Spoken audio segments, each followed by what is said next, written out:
রিলের height show আর হচ্ছে কেবল কমায় বেস বাড়ানো। সম্মানিত তাওহীদি এলাকাবাসী, তাওহীদি মুসলিম জনতা, আমাদের আজকে এই 39তম ওয়াজ মাহফিলের প্রধান বিশিষ্ট আলেম দ্বীন হযরত মাওলানা আব্দুল হাই মোহাম্মদ সাইফুল্লাহ সাহেব উপস্থিত। সম্মানিত হাজিরিন কিরাম,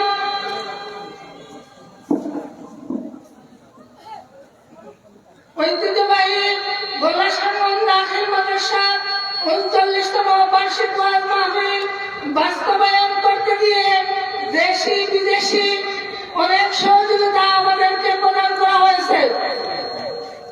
এই সহযোগিতার সংক্ষিপ্ত একটি তালিকা আপনাদের সামনে উপস্থাপন করছি। প্যান্ডেল দাতা জনাব ফয়সাল আহমদ গোলাশানগঞ্জ কুড়িরফাল লন্ডন প্রবাসী, মাইক দাতা জনাব নিপা গোয়ালবাড়ি গোলাশানগঞ্জ আমেরিকা বাড়ি, পোস্টার অপেক্ষণ দাতা জনাব জাহেদুর রহমান গোলাশানগঞ্জ পুরানবাড়ি কানাডা প্রবাসী,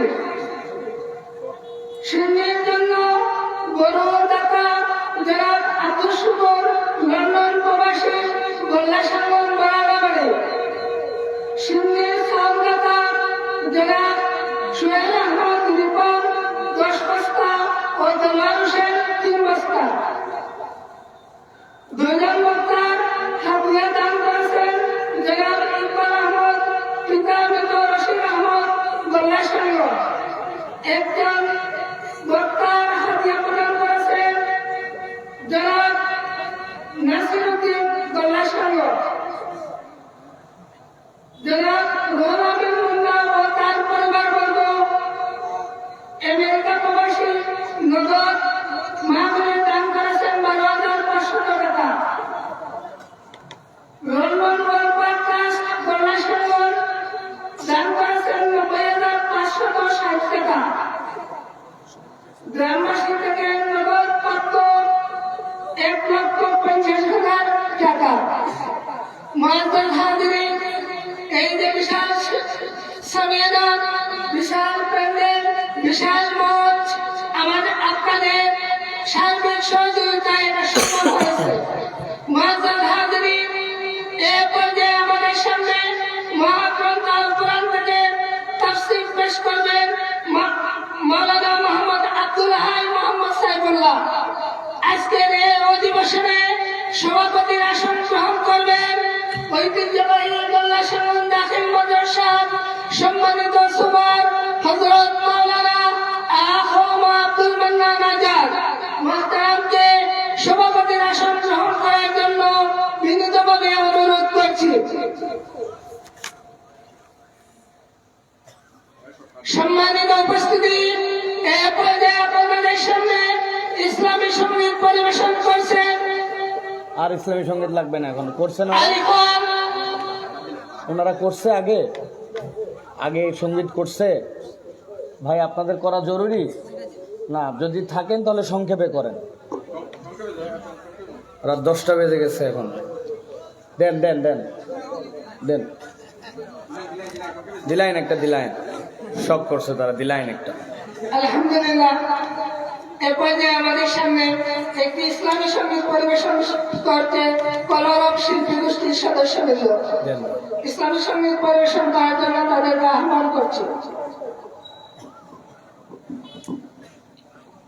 আসসালামু আলাইকুম ওয়া রাহমাতুল্লাহি ওয়া বারাকাতুহু। মুহাম্মাদের নাম জপেছি বুলবুলি তুই আগে, মুহাম্মাদের নাম জপেছি বুলবুলি তুই আগে, তাই কি রে তোর কণ্ঠের গান, তাই কি রে তোর কণ্ঠের গান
السلام عليكم ورحمة الله وبركاته.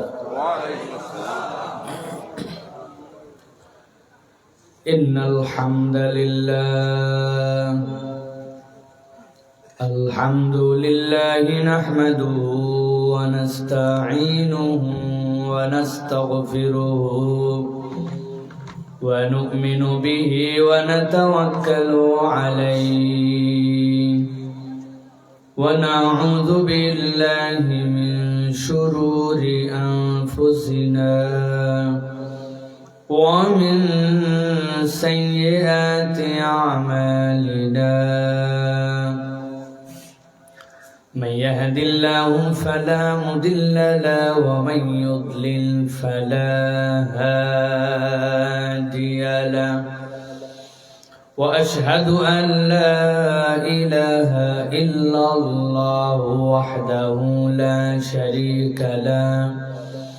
وأشهد أن سيدنا وحبيبنا وطبيب قلوبنا محمد الذي أرسله بالحق بشيرا ونذيرا وداعيا إلى الله بإذنه وسراجا منيرا. فقد قال الله سبحانه وتعالى في كلامه المجيد وفي فرقان الحميد. أعوذ بالله من الشيطان الرجيم. بسم الله الرحمن الرحيم.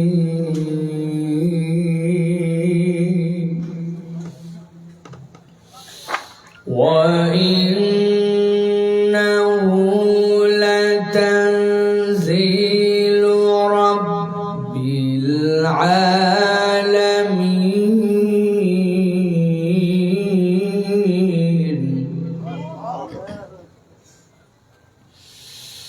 نزل به الروح الأمين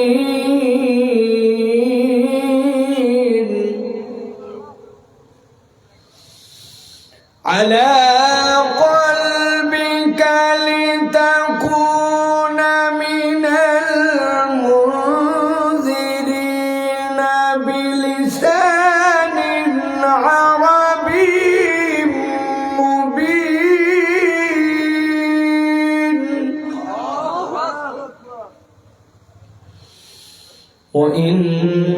وإنه لفي زبور الأولين.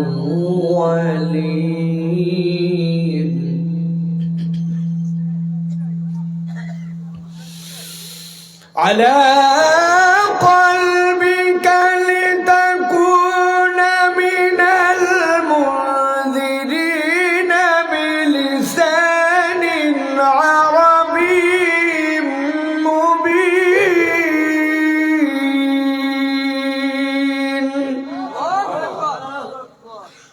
وإنه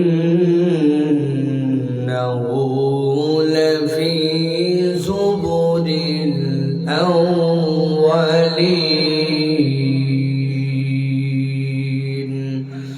وقال الله سبحانه وتعالى آمرا ومخبرا إن الله وملائكته يصلون على النبي يا أيها الذين آمنوا صلوا عليه وسلموا تسليما. اللهم صل على محمد وعلى آل محمد كما صليت على إبراهيم وعلى آل إبراهيم إنك حميد مجيد. اللهم بارك على محمد وعلى آل محمد كما باركت على إبراهيم وعلى آل إبراهيم إنك حميد مجيد আলহামদুলিল্লাহ আল্লাহ রাব্বুল আলামিনের শুকর গুজার হচ্ছি যে আল্লাহ রাব্বুল আলামিন আমাদেরকে লক্ষ কোটি মানুষের মাঝ থেকে আলাদা করে দৌলতে ঈমান দান করে আল্লাহ রাব্বুল আলামিন আজকের এই মৌলভীবাজারের বড়লেখার ঐতিহ্যবাহী গল্লাসাঙ্গন দাখিল মাদ্রাসার এই বাৎসরিক ৩৯তম মাহফিলে আমাদেরকে আসার বসার তৌফিক দান করেছেন। সে আল্লাহ রাব্বুল আলামিনের কাছে সর্বাগ্রে আমরা কৃতজ্ঞ হচ্ছি। আল্লাহ রাব্বুল আলামিনের শেখানো বাক্যে সকলে পড়ছি আলহামদুলিল্লাহ। দরুদ এবং সালাম বর্ষিত হোক মানবতার মহান মুক্তির দূত আকায়ে নামদার তাজেদারে মদিনা আপনার আমার প্রিয় রাসূল জনাবে মুহাম্মদুর রাসূলুল্লাহ সাল্লাল্লাহু আলাইহি ওয়াসাল্লামের প্রতি। আজকের এই মোবারক মাজলিসের সুযোগ্য সম্মানিত সভাপতি, যিনি একই সাথে এই দ্বীনি প্রতিষ্ঠানের অধ্যক্ষের দায়িত্ব পালন করছেন, সদরে জলসা আমাদের মহতারাম মাওলানা। মঞ্চ উপবিষ্ট আছেন বিভিন্ন পর্যায়ের অত্র এলাকার গণ্যমান্য ব্যক্তিবর্গ, আমার সামনে উপবিষ্ট সম্মানিত মুরব্বিয়ানে কেরাম, আমার প্রিয় তরুণ যুবকেরা, স্নেহের ছোটরা, আলাদা জায়গা থেকে শুনছেন মা এবং বোনেরা, সকলকে একবার সালাম দিয়েছি। আরো একবার আপনাদের কাছে দোয়া পাওয়া এবং করার আশায় সালাম নিবেদন করছি। আসসালামু আলাইকুম ওয়া রাহমাতুল্লাহ। আপনারা কেমন আছেন ভাই? আপনারা ভালো আছেন? মৌলভীবাজার ভাইরা ভালো আছেন? রাত তো অনেক গভীর, এখনো কি আপনার ওয়াজ শোনার মতো এনার্জি আছে ভাই? বুঝে বলেন, কিন্তু আন্দাজে বলেন না। মানে দিল থেকে অনুভব যদি না হয় তাহলে শুধু উপর থেকে বললে কিন্তু কাজ হয় না। তো আমি মৌলভীবাজারের মানুষের ব্যাপারে একটা বিষয় একমত, যে এইখানকার মানুষের এরকম অভাব পড়ে নাই যে সিন্নি খাওয়ার জন্য কেউ ওয়াজ শুনতে আসবে, ঠিক কিনা ভাই? এই অভাব আল্লাহর দয়ায় কারো নাই যে আপনি সিন্নির লোভ দেখায়া মুসল্লিরা আটকায় রাখবেন, এত সহজ নয়। এই লোকদের আল্লাহর দয়া, রাতের খাবার দুপুরের খাবার আল্লাহর দয়া তাদের বাড়িতে আছে, যারা এসেছেন কোরআনুল কারীমের মোহাব্বতে কোরআন শোনার জন্য, ঠিক কিনা? এই দিলটা আমাদের লাগবে, এই অন্তরটা আমাদের লাগবে, কেননা এই অন্তরটার দাম আল্লাহ রাব্বুল আলামিনের কাছে অনেক। দুনিয়াতে অনেক কিছুর দাম আছে, কিন্তু আল্লাহ রাব্বুল আলামিনের কাছে সবচেয়ে দামি জিনিস হচ্ছে বান্দার দিল ইখলাসের সাথে যেটা আল্লাহর জন্য কাজ করে। যেই কাজে ইখলাস নাই ওই কাজের দাম আল্লাহর কাছে। আর ২ নম্বর হচ্ছে ইখলাসের সাথে আপনার ঈমান লাগবে। এখন আপনার যদি ঈমান না থাকে তাহলে আপনি যত ইখলাসের সাথে করেন ওই কাজ আল্লাহর কাছে কোনো দাম দিবে? হিন্দু ঋষিদেরকে চিনেন? ঋষি মনীষী, ওরা এই যে আধা ল্যাংটা হয়ে পানির মধ্যে, রোদের মধ্যে, বৃষ্টির মধ্যে, বন জঙ্গলে না খায়া না দায়া এত বড় মোজদারি করে ইখলাসের সাথে ইবাদত করতেছে, কিন্তু ঈমান নাই। ওই ইখলাস আলা ইবাদতের কোনো দাম আছে? দুনিয়াতে ওই জিনিসেরই দাম মানুষ দেয় যেই জিনিসের মূল্য জানে। মূল্য জানলে দাম দেয়, মূল্য না জানলে মানুষ ওইটার দাম দেয় না, ঠিক কি না? আমার কথা যদি বুঝে থাকেন তাহলে আপনাদেরকে মুখে উচ্চারণ করে আস্তেই বলেন আর জোরে বলেন, কথা বলতে হবে। যেই জিনিসের দাম মানুষ জানে ওইটার মূল্যায়ন করে, যেটার দাম জানে না ওটার মূল্যায়ন করে। কথা কি একমত? একটা উদাহরণ দেই তাহলে বুঝবেন। আল্লাহর একটা কথা বলবো, তার আগে আমি আমার একটা কথা বলি। আমি অজু করতে যাই বিভিন্ন জায়গায়, অজু করার সময় আমার অভ্যাস হচ্ছে আমার ঘড়ি খুলে রাখা। আপনারা অনেকে আছেন ওয়াটার রেসিস্ট, পানি ঢুকবে না, সব জানেন, তারপরেও ঘড়ি খুলে অজু করা লাগে, এটা আমার তবিয়ত। এখন আমি ঘড়ি খুলে এক মসজিদে অজু করছি, পাশের সিটে ওই ঘড়িটা রাখছি। রাখার পরে আমার মনে নাই যে আমি ঘড়ি রাখছি। মসজিদে ঢুকে নামাজ পড়ছি, নামাজ পড়ার পর একটা লোক দেখি নামাজের পর দাঁড়ায় আছে, যে হুজুর এই যে আপনার ঘড়ি আমাদের এখানে রেখে গেছিলেন, ভাগ্যিস আমি পাইছি বলে আপনারা দিলাম, তাছাড়া আপনার ঘড়ি তো চুরি হয়েছিল বলে। আমি বললাম জাযাকুমুল্লাহ খাইর ভাই, আপনি পাইলেন বলে আমি ঘড়িটা পাইলাম, তাছাড়া তো আমার ঘড়ি পাওয়ার কোনো সুযোগই ছিল না। আপনার মতো ভালো মানুষ বলে আমার ঘড়ি দিয়েছেন, আল্লাহ আপনাকে উত্তম বিনিময় দান করুক। যা যা দোয়া করা লাগে ওনার জন্য করছি। করার পরে সত্যি একটা কথা বলি আপনাদের কাছে, মনে মনে আমি ভাবতেছি যে ঘড়ি আমার উনি ফেরত দিল, আল্লাহ না করুক এই ঘড়ি যদি হারায়, আমার অত টেনশন ছিল না। কেননা ওইটা ঢাকা 1 নম্বর থেকে কিনা, নিউ মার্কেট থেকে 275 টাকা দাম। কয় টাকা ভাই? দেখতে ভাবসা ভেবিস, কিন্তু দাম হচ্ছে 275। আর আপনাদের এই গল্লা সাঙ্গন এই এলাকার একটা লোক, সে একটা আংটি বানাইছে, আংটিটা হচ্ছে হীরার। কিসের? হীরার আংটি, আর নিচে দিছে হোয়াইট গোল্ড। হোয়াইট গোল্ডের উপরে হীরা বসাইছে। কিছু দাম না হলেও আংটির দাম 50,000। কত?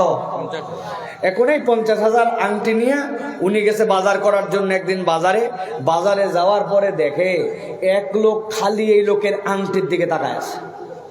উনার তো প্রথমেই টেনশন হয়েছে, কিরে আসার পরের থেকে অন্য কোনো দিকে তাকানো নাই, খালি আমার আংটি দেখে কেন?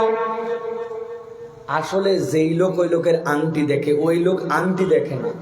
ওই লোক আপনাদের এলাকায় কি বলে জানি না, আমাদের ঢাকায় বলে যার চোখের 2 মণি 2 দিকে, চোখের মণি 2টা সমান না, ওদেরকে বলে লক্ষ্মী টেরা। আপনাদের এলাকায় কি বলে ভাই? টেরা বলে নাকি? টেরা? হ্যাঁ, টেরা বলে আপনারা, তা আমাদেরটা বলে লক্ষ্মী টেরা। 2 মণি 2 দিক। এখন যদি টেরা লোক এদিক তাকায়, আসলে দেখে কোন দিক? এদিক দেখে ভাই, কথা কবা। এখন ওই লোক আংটি না দেখে, ওই লোক তো আংটির দিক তাকায় আছে, কিন্তু দেখে তো এদিক। আংটি আলা এইটা খেয়াল করে নাই যে টেরা নাকি, ও চিন্তা করছে বাজারে ঢোকার পর থেকে খালি ও টেনশনে পড়ে আস্তে করে আংটি খুলে পকেটের মধ্যে রেখে দিছে। বুঝে থাকলে বলতে হবে, আংটিওয়ালা টেরা লোক দেখেও আংটিকে সামলায়া পকেটে রাখছে। আংটির দাম কত? কথা বললেন না যারা? 50,000। আর আমার ঘড়ির দাম 275। এটা মনে রাখেন, পুরা ওয়াজে এটা কাজ দিবে। তার মানে দাম জানলে মূল্য দেয়, দাম না জানলে তার কোনো মূল্যায়ন। আল্লাহ রাব্বুল আমিন বলছেন, নবীজি সাল্লাল্লাহু আলাইহি ওয়াসাল্লামের কাছে কাফের মুশরিকের কতকগুলা লোক, যেই মানুষগুলা মক্কার ভিআইপি, টাকা পয়সা ক্ষমতা দাপট কোনোটাতেই তাদের কমতি নাই, যাদের আঙ্গুলির হেলেনে মক্কার ওই নব মুসলিমদেরকে নির্যাতন করা হয়।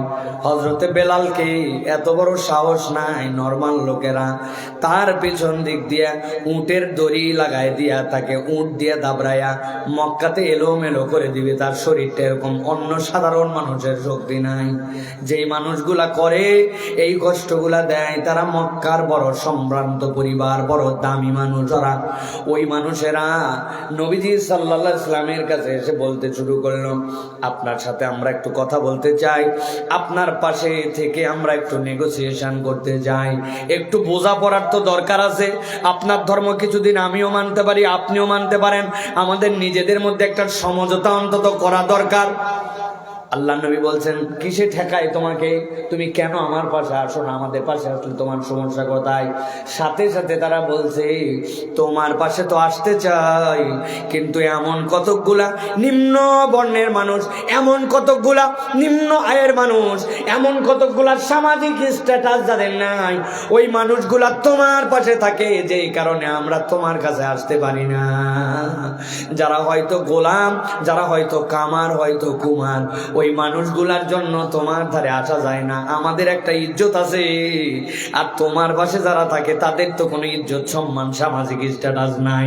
অতএব ওই মানুষগুলাকে যদি সরায় না দাও, তাইলে আমরা কেমনে তোমার পাশে আসি? আল্লাহ রাব্বুল আলামিন এই কথা শুনে ফেলেছেন আরশে আজিমে। আল্লাহ রাব্বুল আমিন জিবরাইল আমিনকে প্রেরণ করেছেন, জিবরাইল যাও যাও, ওই মানুষগুলা যা বলে আমার নবীর পাশে খাব্বাব খুবাইব, আমার নবীর পাশে মক্কার ওই মানুষ যাদের স্ট্যাটাস নাই, তারা সরে যেতে বলে, বললে তারা নাকি এসে একটু কথা বলতে পারবে।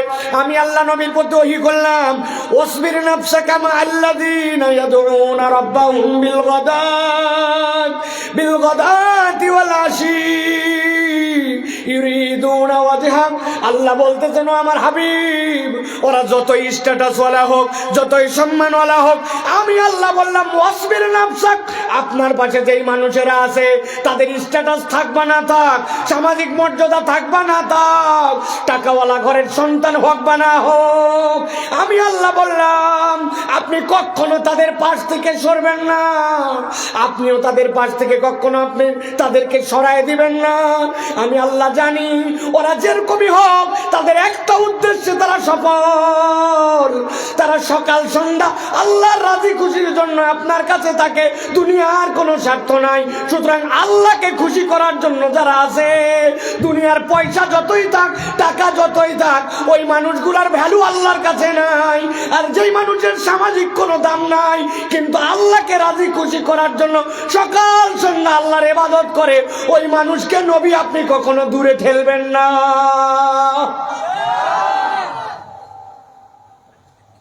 ভালো করে বোঝেন, রাত গভীর, চাইলে বিছানায় চলে যেতে পারি, কেউ ধরবে না যে কেন তুমি গল্লা সাঙ্গলের মাহফিলে আসো নাই।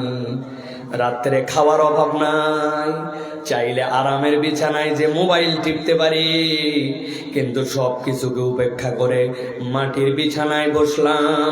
আল্লাহ বলতেছেন, ওই যে নবীর পাশের সিলসিলা ছিল, ইরিদুনা ওয়াজহাহু, কোনো টার্গেট নাই, রব্বুল আলামিনকে কেবল রাজি খুশি করতে চায়। আল্লাহ বলছেন ওয়াসবির নাফসাক, ও আমার হাবিব আপনি তাদের সাথে আপনার সম্পর্ক জুড়ায় রাখেন। ওই সিলসিলাতেই কিয়ামত পর্যন্ত যত মানুষ আল্লাহকে রাজি খুশি করার জন্য কোরআনের হালাকায় বসবে, কোরআনের মাহফিল পছন্দ করবে, আল্লাহ আল্লাহর রাসূলের কথা শুনবে, রব্বুল আলামিন নবীর নিসবতে ওই মানুষগুলার সাথে আল্লাহ রব্বুল আলামিন সম্পর্কিত করে দিবে।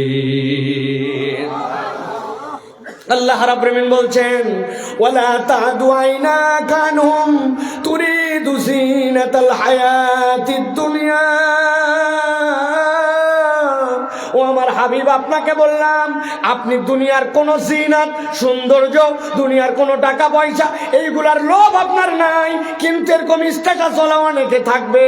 আমি আল্লাহ বললাম ওয়ালা তাদু আইনাক, আপনার চোখের থেকে যেই মানুষরা আল্লাহকে পছন্দ করে, এক সেকেন্ডের জন্য যেন তাদের থেকে আপনার দৃষ্টি দুনিয়ার কোনো কারণে অন্যদিকে না যায়। আল্লাহু আকবার।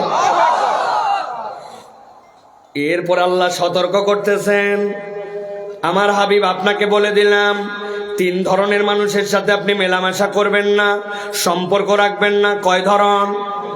কথা বলেন। নবীকে বলা মানে কি?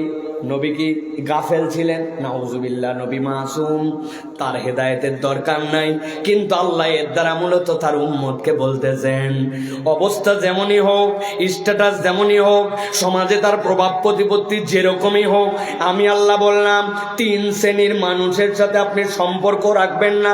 ওয়ালা তুতি, আপনি তাদেরকে অনুসরণই করবেন না, তাদের আশপাশে থাকবেন না। একসাথে সমস্যারে বলতে হবে, আশপাশে থাকা যাবে না। কয় শ্রেণী? যারা বললেন না, আর একটা সুযোগ দেয়, কয় শ্রেণীর? লাস্ট সুযোগ দিলাম, কয় শ্রেণীর? আল্লাহ বলছেন 1 নম্বর, মান আগফালনা কলবাহু আন যিকরিনা। দুনিয়ায় এমন কতগুলা মানুষ আছে, বিরাট ভাব সামনে চলাফেরা করে, ঠাট বাট দেখলে মনে ওরে বাবারে বাবা, যেইসা পোশাক, ওইসা চুলের কাট, ওই ধরনের গাড়িতে ঘোরাফেরা করে, বাড়ির চেহারা আলাদা, ড্রয়িং রুমের ভিতরে ঢং ভাঙে আলাদা, মনে হচ্ছে এটা সিলেট না আমেরিকা। আছে না? আল্লাহ বলছেন অবস্থা যাই হোক, মান আগফালনা কলবাহু আন যিকরিনা, যার হৃদয়ের মধ্যে আল্লাহর জিকির নাই, যার হৃদয়ে আল্লাহর স্মরণ নাই, যেই ব্যক্তি আল্লাহকে পছন্দ করে না, আপনাকে নবী দায়িত্ব দেওয়া হলো, ওই ব্যক্তি যাই হোক না কেন তার অনুসরণ করা যাবে না। আমাদের সমাজে এরকম মানুষ আছে না ভাই? আল্লাহকে মানে না, আল্লাহকে পছন্দ করে না, বাড়িটা তার কত সুন্দর, কিন্তু আজানের পরে আজান হয়, ওই বাড়ি থেকে পুরুষ সদস্যরা মসজিদে আসে না, জুম্মার দিন ছাড়া তাদের চেহারাটাও মসজিদে দেখা যায় না। এরকম মুসলমান এলাকায় নাই? বুঝে বলেন আছে? আমাদের ঢাকাতে কিন্তু বিরাট একটা সুবিধা করে দিছে যুবকেরা। ফেরেশতারা ডান কাঁধ আর বাম কাঁধ মিলে থাকে। বলেন তো ডান কাঁধের ফেরেশতা কি লেখে? কথা বললেন না। গুনাহ লেখে। গুনাহ কি লেখে? আমল লেখে না, সওয়াব লেখে। বলেন মিয়া, আমল তো দুটাই লেখে। কি লেখে? বামেরটা কি লেখে? গুনাহ লেখে। আমাদের ঢাকাতে এক শ্রেণীর যুবকেরা 7 দিন পর্যন্ত ডানের ফেরেশতাকে উঠতেই দেয় না। ফেরেশতা এমন ঘুম ঘুমায়, শুধু জুম্মার দিনে 1:15 সময় ওঠে। তাও মোবাইল ঠেলতে ঠেলতে আছে, কতকামাতিস সালাহ, তখন মসজিদে ঢোকে, আবার আসসালামু আলাইকুম আসসালাম, আবার ফেরেশতা ঘুম। 7 দিন আর কোনো কাজ নাই। আর বামের ফেরেশতা লিখতে লিখতে হয়রান। আপনাদের এলাকায় এরকম যুবক আছে কিনা ভাই? একটু বুঝে বলেন, আছে? আমার আল্লাহ রাব্বুল আমিন বলছেন 3 শ্রেণীর মানুষ আপনার বন্ধু হতে পারে না। চলার সাথী, চায়ের সাথী, আড্ডার সাথী, আপনার দুনিয়ার সম্পর্ক এই 3 শ্রেণীর সাথে থাকবে না। আল্লাহ বলছেন 1 নম্বর, মান আগফালনা কলবাহু আন যিকরিনা, যার অন্তরের মধ্যে আল্লাহর জিকির নাই, তার সাথে আপনার সম্পর্ক নাই। কথা ক্লিয়ার? 2 নম্বরে আল্লাহ বলছেন ওয়াত্তাবা হাওয়া, আর যেই ব্যক্তি তার দিল অনুযায়ী চলাফেরা করে, আল্লাহ অনুযায়ী নয়, তার মন অনুযায়ী। তার মন চাইছে জুমা পড়ছে, মন চাইছে ওয়াক্ত পড়িস না, পড়ে নাই, অথচ আল্লাহ তার 5 ওয়াক্ত ফরজ করছেন, জুমাও ফরজ করছেন, কিন্তু ওর যেরকম ইচ্ছা ওই রকম চলে। এরকম যুবক, তরুণ, মহিলা, বুড়া আছে কিনা ভাই? বুঝে বলেন, আছে? আল্লাহ বলছেন এদের সাথে চলা যাবে না। আর 3 নম্বর, ওয়া কানা আমরুহু ফুরুতা, আল্লাহ বলছেন আর এক শ্রেণীর সাথে চলা যাবে না। কে সে? আল্লাহ বলছেন যে অপরাধ করে, একই সাথে আবার সে অবাধ্য। অপরাধ করে অবাধ্য কেমনে হয়?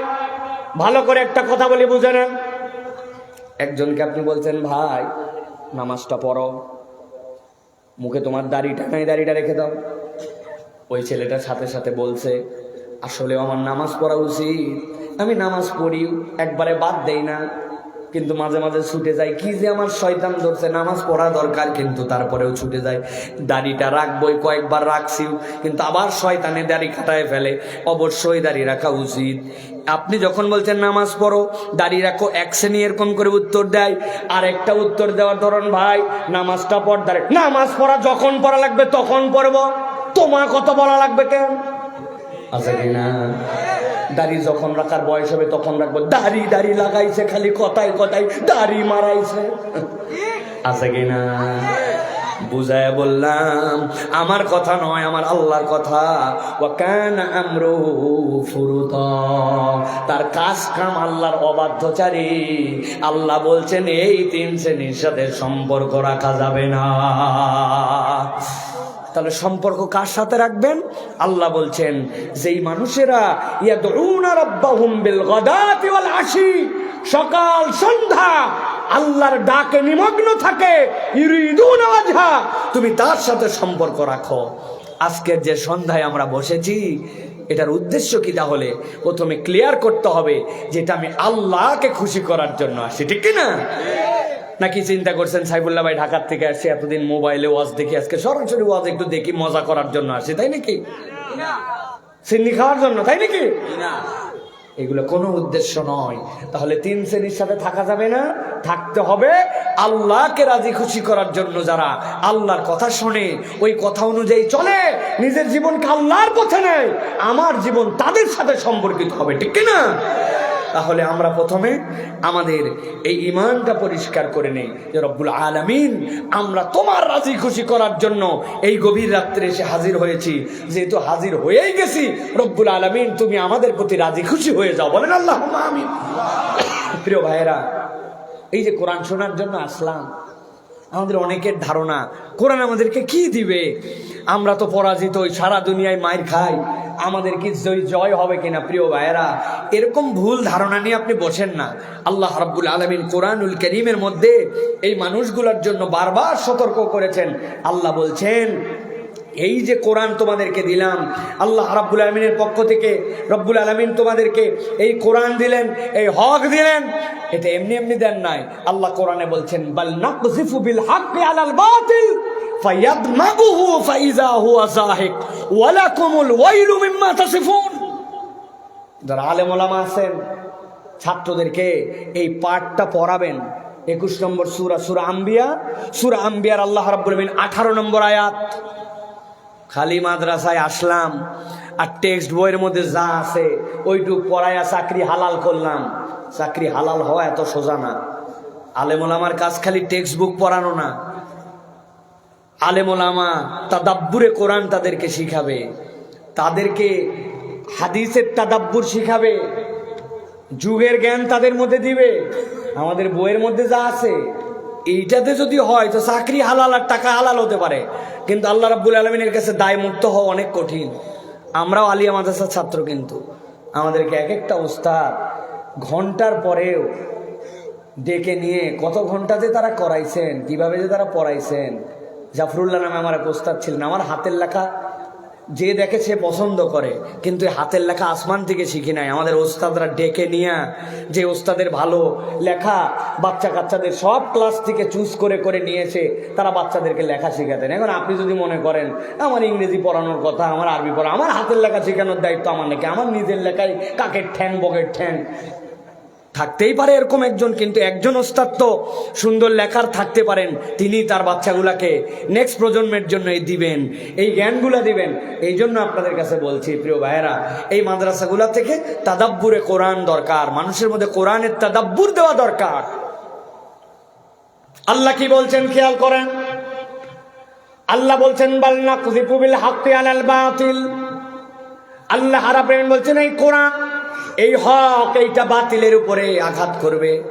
নাকযিফু বিল হাক্কি আলাল বাতিল। মুফাসসিররা বলছেন এই হক মানে ঈমান, এই হক মানে কোরআন, এই হক মানে ইসলাম।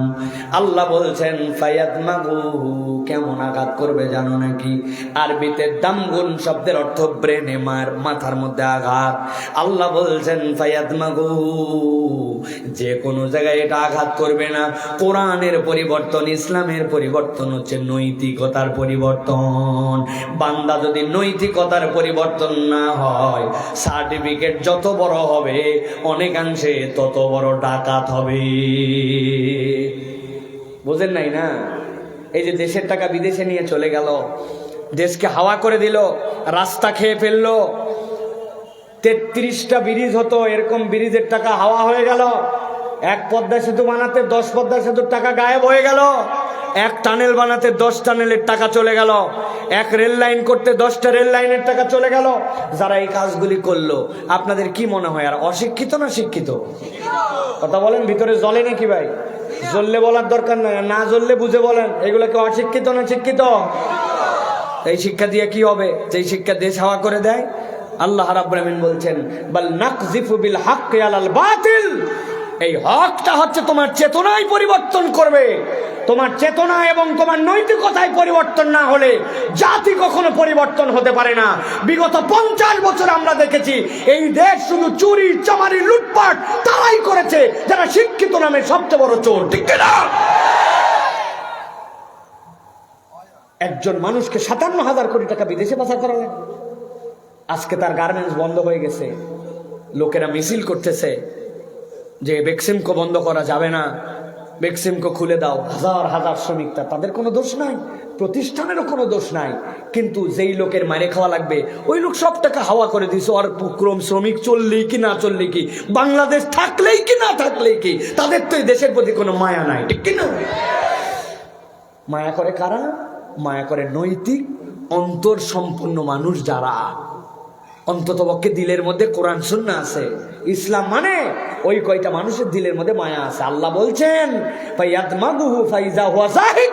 এই মানুষ তুমি তৈরি করো, এই কোরআন বাতিলকে নিশ্চিহ্ন করে দিবে।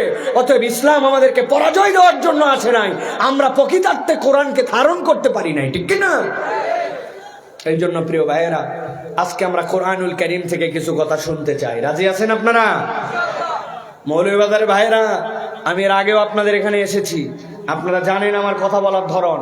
মনে করেন না যে ওয়াজ শুরু হয়ে গেছে, ওয়াজ এখনো শুরু হয় নাই, কেবল একটু সাইজ করলাম আপনাদেরকে।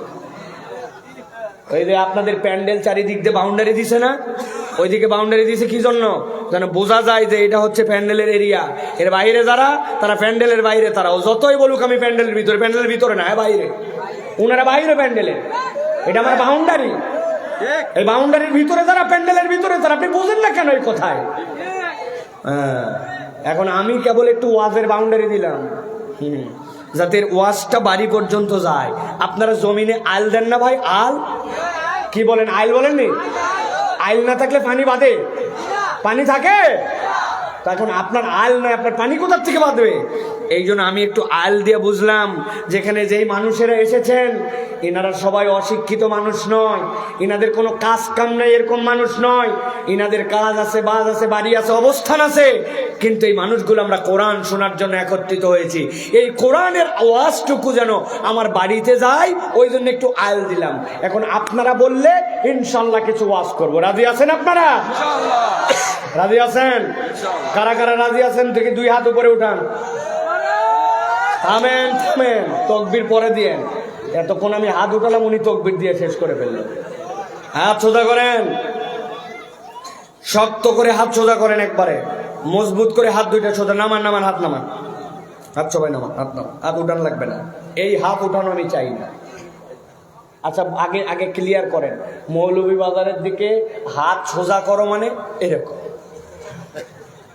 জিও হাত সোজা করো, হ্যাঁ, অথবা হাত সোজা করা মানে এরকম, ওই এর ভিতর চাদরের ভিতর থেকে এরকম, এরকম না হয়ে হাত সোজা করা মানে যদি এইরকম হয় তাহলে একসাথে হাত সোজা এইরকম করতে হবে। হাত সোজা করেন, শক্ত করেন একবারে। হ্যাঁ, চাচা উঠাতে পারবেন না, কষ্ট করে একটু বাবা, এই তো মাশাআল্লাহ।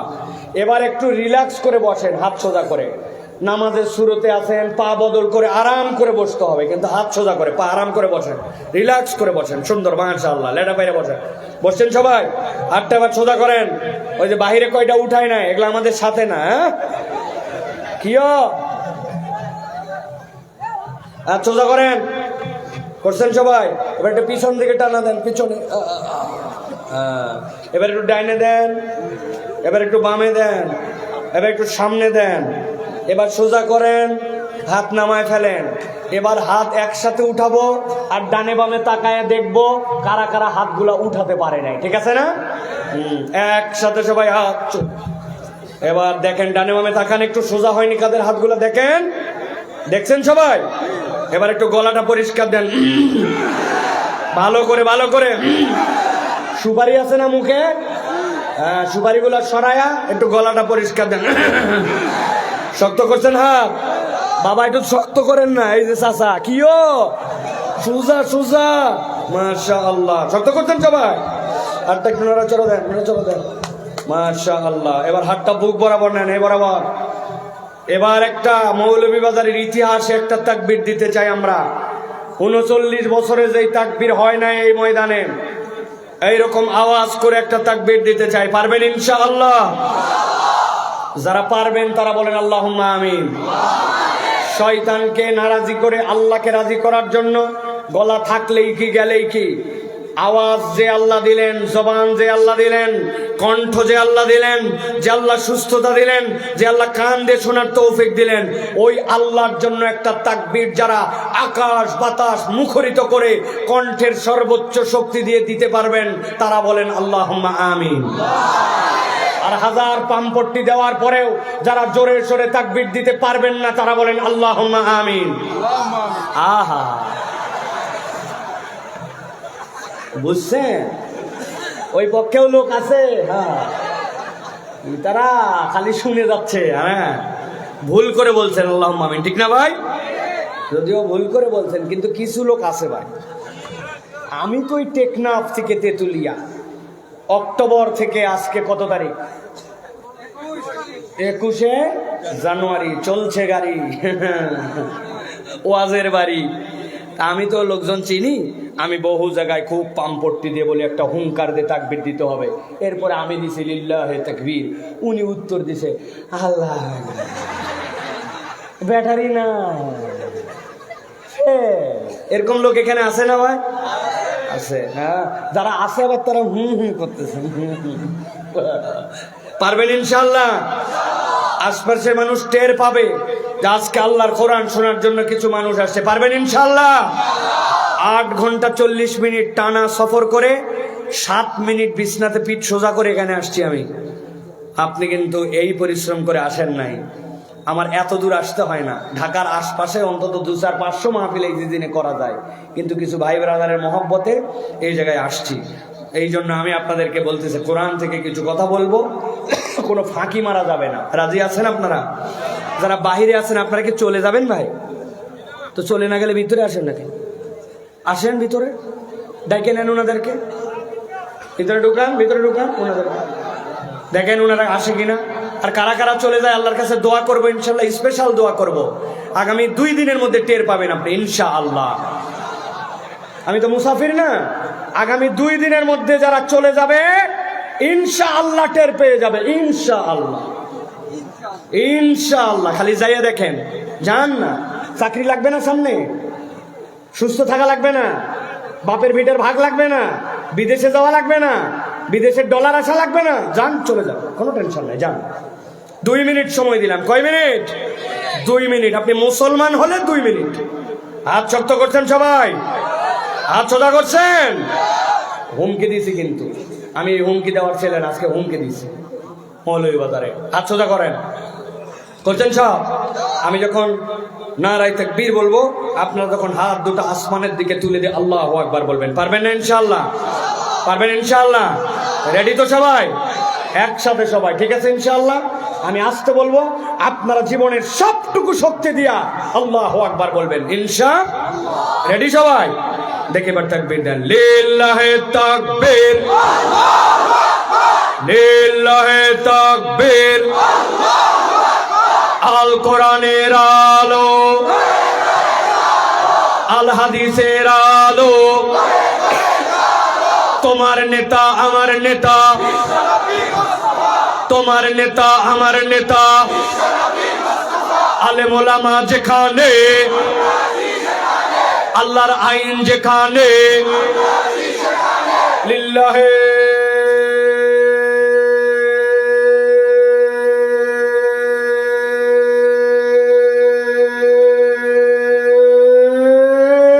তাকবীর। আলহামদুলিল্লাহ। হাত নামান। শয়তান আছে যেগুলোর একটু মনে করছিল অলস বানাইছে, থাক, ওয়াজ আর শোনা লাগবে না, এখন শয়তান আপাতত এলাকা ছাড়া, ঠিক না? আল্লাহু আকবারের স্লোগান শয়তান পছন্দ করে না। এই জন্য আল্লাহু আকবারের স্লোগান যারা পছন্দ করে না, দুনিয়াতেও মানুষ নামে, দল নামে, পার্টি নামে, ওরা শয়তানের খালাতো, মামাতো, ফুফাতো ভাই। আগামীর বাংলাদেশে আল্লাহু আকবারের সাথে যাদের সম্পর্ক নাই, তাদের সাথে আমাদের কোনো সম্পর্ক নাই, ঠিক না? আগামীর বাংলাদেশ ইসলামের বাংলাদেশ, তরুণ যুবকদের বাংলাদেশ, বৈষম্যহীন বাংলাদেশ, ইসলামের বাংলাদেশ। ওই বাংলাদেশে আল্লাহু আকবারের পক্ষে যারা, তাদের পক্ষে আমরা। আল্লাহু আকবারের পক্ষে নাই যারা, এই দেশ থেকে বিদায় হও, ঠিক না? কথা ক্লিয়ার? কথার মধ্যে কোনো ভেজাল আছে? মুসলমান হলে আল্লাহু আকবারের পক্ষে থাকবে, আর তুমি অমুসলমান, তুমি থাকবে এই দেশে, কোনো তোমার নিরাপত্তার অভাব নাই। আমরা তোমাদের সাথে একই দেশ বসবাসী হিসাবে তোমাদেরকে পূর্ণ আগলায় তোমাদের নিরাপত্তা দিয়ে রাখবো, কিন্তু মুসলমান নামে থাকবে আবার মুনাফিকিগিরি করবে, মুনাফিকের জায়গা নাই, ঠিক না? এখনো কতগুলো মুনাফিক আছে দেখবেন, ভিতরে ভিতরে সহ্য হয় না, কিন্তু বলতে পারে না, আবার সুযোগ পাইলে ফস করে সবল মেরে দিবে। তাহলে অপেক্ষায় আছে ওরা, ওদেরকে আগামী 100 বছর অন্তত অপেক্ষায় রাখতে হবে। অপেক্ষায় থাকতে থাকতে যেন কলিজা পুড়ে যায়, ঠিক না? আল্লাহ আমাদেরকে বোঝার তৌফিক দেন, বলেন আল্লাহুম্মা আমিন। আর দেরি নয়, চলেন আমরা কোরআনুল কারীমের মধ্যে প্রবেশ করব। অনেক রাত হয়ে গেছে, ইতিমধ্যেই আমার টাইম অনেক সময় পার করে ফেলেছি। চলেন আমরা কোরআনুল কারীমের মধ্যে এখন প্রবেশ করব, বিতাড়িত শয়তান থেকে আশ্রয় প্রার্থনা করে। আর যাদেরকে ভয় দেখাইছিলাম যে আপনারা চলে গেলে, আসলে আপনাদের জন্য কোনো বদদোয়া করা হবে না। মাহফিলে থাকা আপনাদের জন্য ওয়াজিব, ফরজ না, ওইটা খালি ভয় দেখানো পর্যন্ত। অতএব আপনাদের হেদায়েতের দোয়া করে, আল্লাহ আপনাদের চাকরি বাকরি দেখ, জেহেনে জাকাওয়াত দেখ, আল্লাহ পরিবারে আপনার বরকত দেখ, সুন্দর বউ মিলায় দেখ, শ্বশুর বাড়িকে অনেক ধনী পরিবার বানা, বউয়ের জানি ভাই না থাকে, খালি বোন থাকে, কি তাই তো না ভাই? আল্লাহ অন্তত পক্ষে কিছু না হলে একটা দিনদার মহিলা মিলাই দে, তাড়াতাড়ি বিয়ে করার তৌফিক দে, তাড়াতাড়ি কামাই রুজি দিয়ে দে। ছোট ছোট 11-12 বছরের বাচ্চা আমিন বলতেছে, কি সাংঘাতিক। আল্লাহ কবুল করে বলেন আল্লাহুম্মা আমিন। চলে আসো ভাই, বছরে তো একদিনই আয়োজন হয়, এই প্রত্যেক দিন কি মাহফিল হয়? তো তোমরা যদি না আসো কথা শুনবে কি? আগামীর বাংলাদেশ তো আমাদের হাতে। প্রত্যেক দিন তো মোবাইল চাপো, ঘোরো ফিরো, একদিন কোরআন শুনবা। আল্লাহ রাব্বুল আলামিন এই ওসিলাই তোমার আমার তকদির পরিবর্তন করে দিতে পারেন। তরুণরা বাংলাদেশে সেটাই দেখাইছে যেটা আমরা কল্পনাও করেছিলাম না। যাদের কাছে ছিল AK-47, যাদের কাছে ছিল অস্ত্র, যাদের কাছে ছিল সাউন্ড গ্রেনেড, যাদের কাছে দুনিয়ার সব প্রযুক্তি, ওর বিপক্ষে ছাত্ররা নেমে গেল। কয়েকদিনের মধ্যে একটা ফ্যাসিস্টদেরকে বিদায় করলো। কল্পনাও করে নাই কলম কাগজওয়ালায় বাচ্চা কাচ্চার কাছে আল্লাহ 90 ফেরাউনকে পরাজিত করবে, ঠিক কি না? সেই ফেরাউনকে তোমরা থাপ্পড় দিয়ে বিদায় করছো। সেই মানুষেরা যদি ইসলামের পক্ষে না আসে, কোরআনের পক্ষে না আসে, ময়দানে সবার আগে হাজির না হয়, এই মুরব্বীদেরকে দিয়ে যে হবে না, এটা তো আগেই বুঝছি আমরা, ঠিক কি না? এগুলো চাষাদের কোনো দাম আছে? আর কোনো কাম নাই। এই জন্য আমি আগেই বলে দিলাম, 40-এর উপরে যারা আপনার বাড়ি চলে যান, আপনাদের ওয়াজ হবে না। আজকে ওয়াজ হবে শুধু ইয়াংদের, ঠিক কি না? আর যদি থাকেন তো ভালো, কেননা আপনাদের ওয়াইফরা অনেকে চলে আসছে, বাড়িতে তালা দিয়ে আসছে, আপনি বাড়ির যায় বাইরে বসে থাকা লাগবে, ভিতরে ঢোকার উপায় নেই। ওদের তার থেকে এখানে বসে থাকেন। আল্লাহ রাব্বুল আমিন আমাদেরকে কথাগুলি শোনার তৌফিক দেন, বলেন আল্লাহুম্মা আমিন। চলেন বিতাড়িত শয়তান থেকে আশ্রয় প্রার্থনা করে আমরা সরাসরি কোরআনুল কারীমের মধ্যে প্রবেশ করব। আমরা একটা জবান বন্ধ রাখবো না, সে মাইকালা হোক, ইউটিউবার হোক, আপনি দায়িত্বশীল হন, কাছে হন, দূরে হন, সবাই একসাথে পড়েন আউযু বিল্লাহি মিনাশ শাইতানির রাজীম বিসমিল্লাহির রাহমানির রহিম ওয়াতলু আলাইহিম নাবা'আল্লাযী আতাইনাহু আয়াতিনা فانسلخ منها فأتبعه الشيطان فكان من الغاوين। আল্লাহ রাব্বুল আলামিন আপনার আমার প্রিয় হাবিব জনাবে মুহাম্মদুর রাসূলুল্লাহ সাল্লাল্লাহু আলাইহি সাল্লামকে বলছেন, ও আমার হাবিব, আপনার প্রতি আল্লাহর পক্ষ থেকে এখন যে ওহী দেওয়া হচ্ছে, নবীজির প্রতি 7 ভাবে ওহী আসতো। কয়ভাবে? এর মধ্যে নবীজির কাছে যে ওহী আসতো সবচেয়ে কঠিন, মাসালু সালসালাতিল জারাস, একটা ঘন্টার ধ্বনির মতো করে ওহী আসতো। আল্লাহ নবীর কাছে ওহী আসাটা এত কষ্টকর ছিল, আল্লাহ নবীর কপাল ঘেমে যেত। অনেক সময় উটের পিঠে আল্লাহ নবী বসেছিলেন, আল্লাহ নবী তাড়াতাড়ি উট বসা মাত্র নেমে গেছেন, কেননা উটটাই লোড নিতে পারতো না, সাথে সাথে মরে যেতে পারত।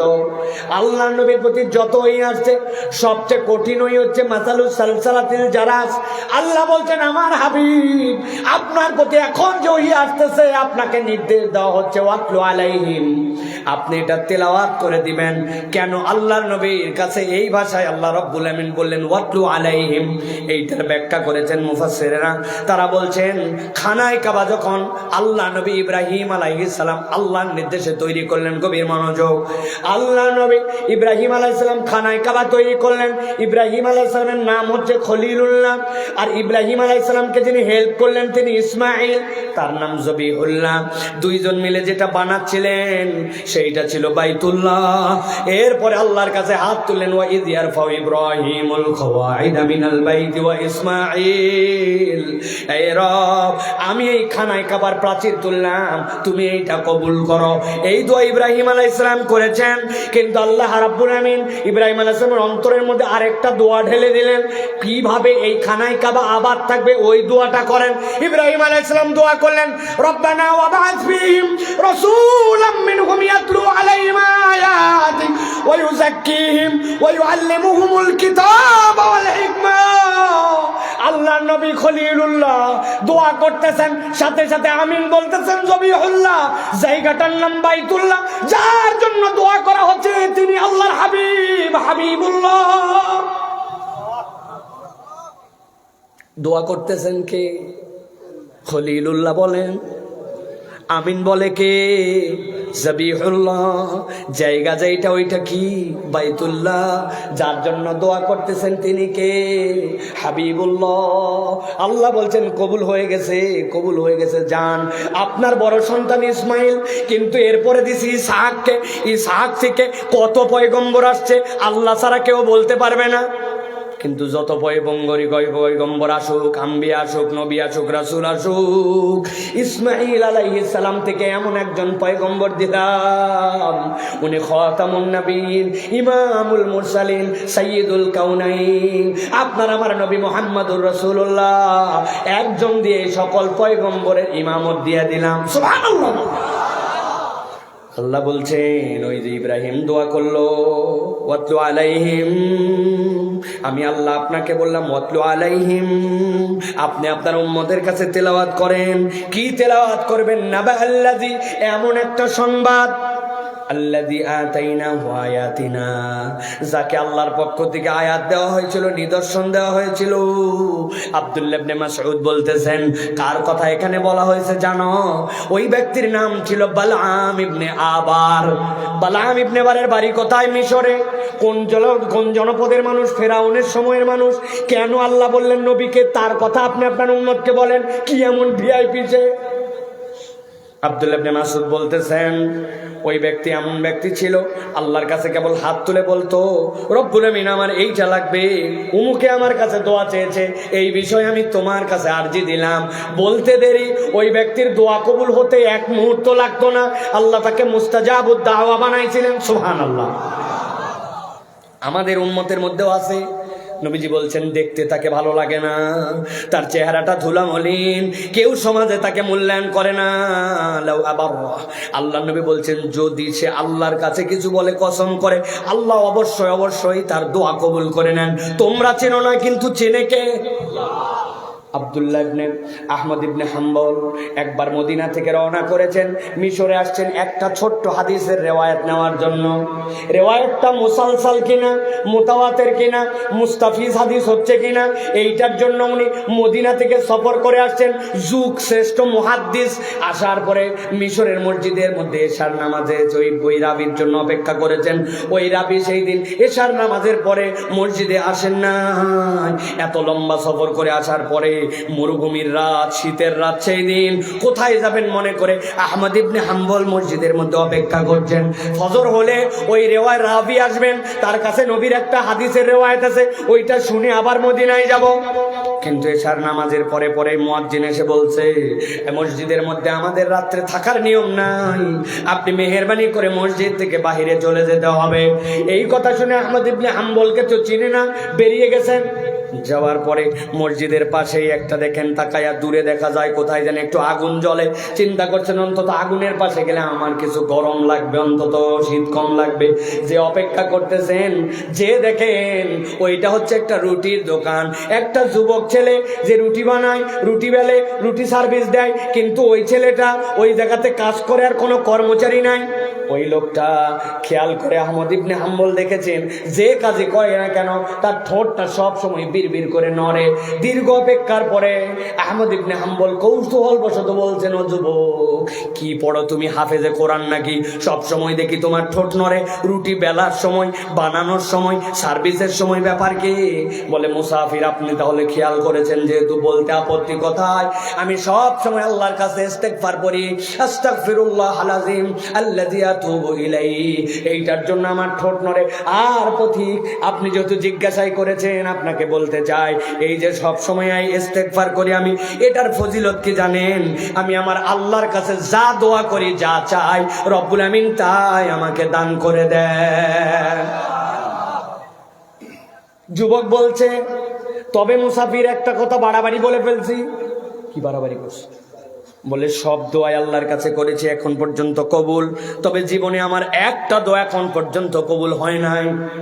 আহমদ ইবনে হাম্বল চিন্তা করেছেন, কি সাংঘাতিক, সব দোয়া কবুল হয়েছে, কেমনে আমি বুঝবো?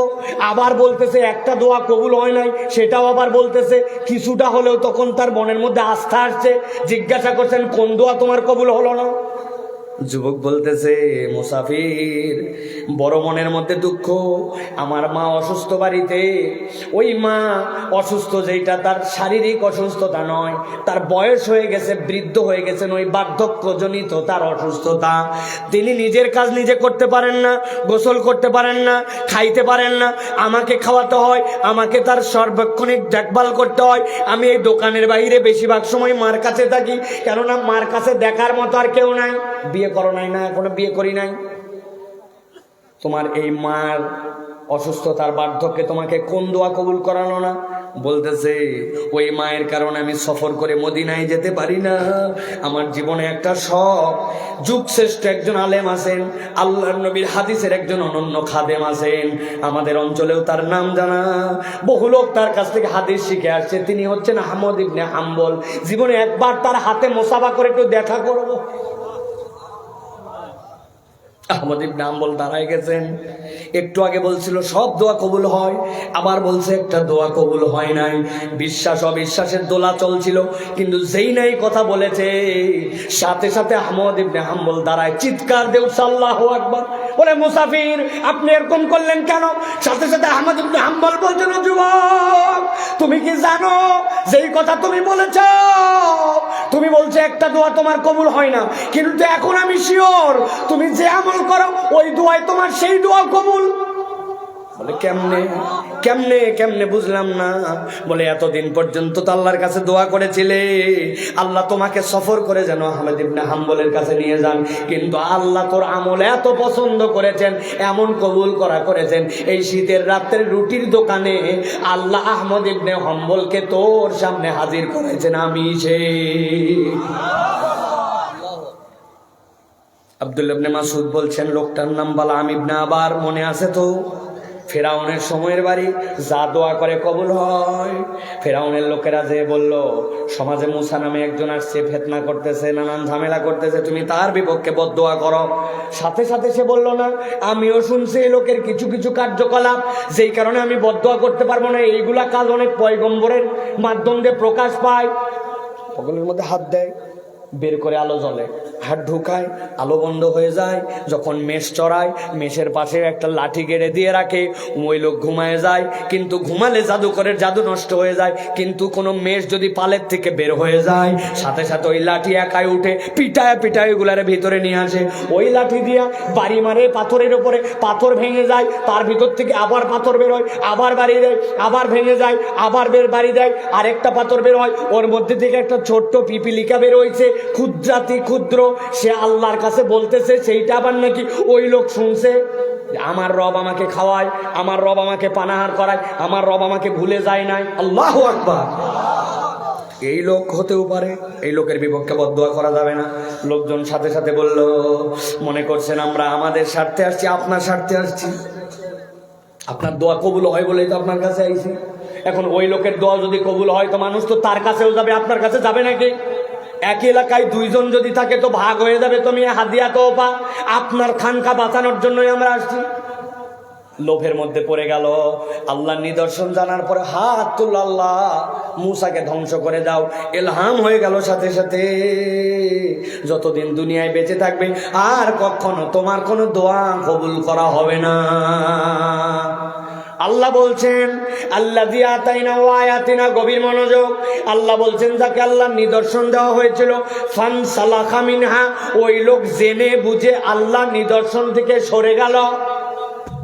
একটা উদাহরণ দেই, ভালো করে খেয়াল করেন। একটা লোক অসুস্থ, রোজা রাখলে তার অবস্থা খারাপ হয়ে যায়।